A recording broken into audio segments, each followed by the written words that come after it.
Oh, face à face. Thank you, Lord. Thank you, Jesus. Thank you, Holy Ghost. Nous allons conclure aujourd'hui notre étude intitulée Tu construis sur quoi? Nous abordons la fin aujourd'hui, la quatrième partie, et nous savons que le Seigneur va vous bénir encore à travers cette conclusion. Et nous prions à ce que le Seigneur vous permette d'ouvrir les yeux sur certains facteurs.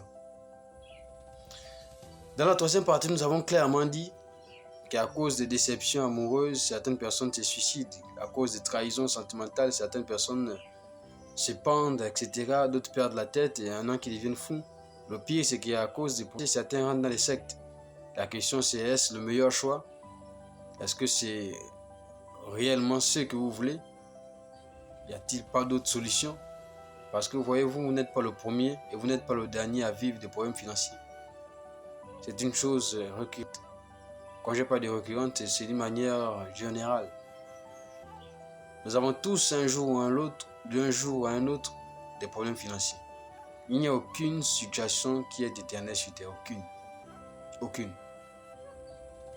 Nous sommes arrêtés en disant qu'on ne peut pas construire notre vie sur, ou encore bâtir notre vie sur notre force, ni sur notre argent, ni sur notre femme, ni sur notre voiture. Parce que toutes ces choses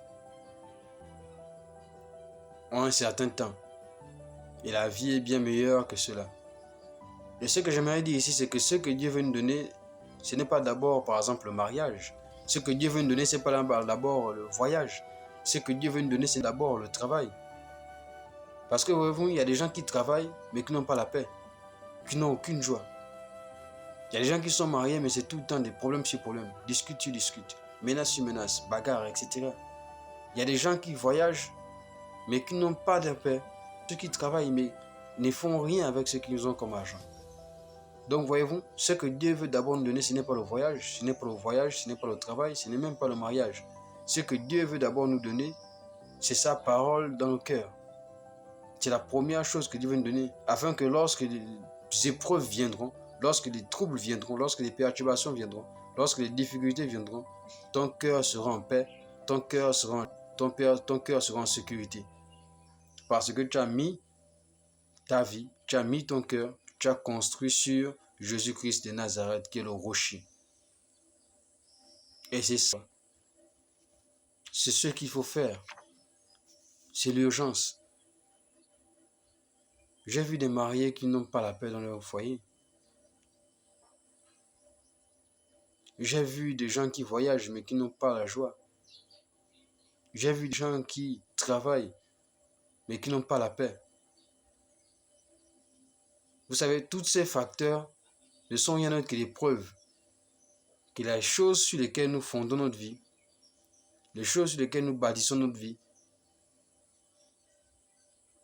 sont plus importantes que la suite.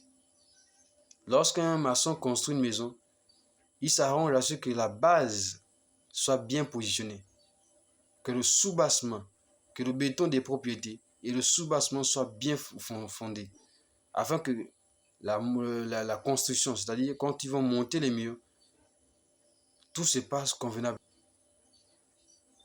Il y a plusieurs choses qui arrivent parce que dans le fond, la base a été ratée. Une mauvaise définition d'une chose peut vous emmener à vivre dans une mauvaise interprétation. Si vous avez une mauvaise définition de ce qui est la vie, à coup sûr, vous allez mal interpréter ce qui va vous arriver et vous allez faire les mauvais choix.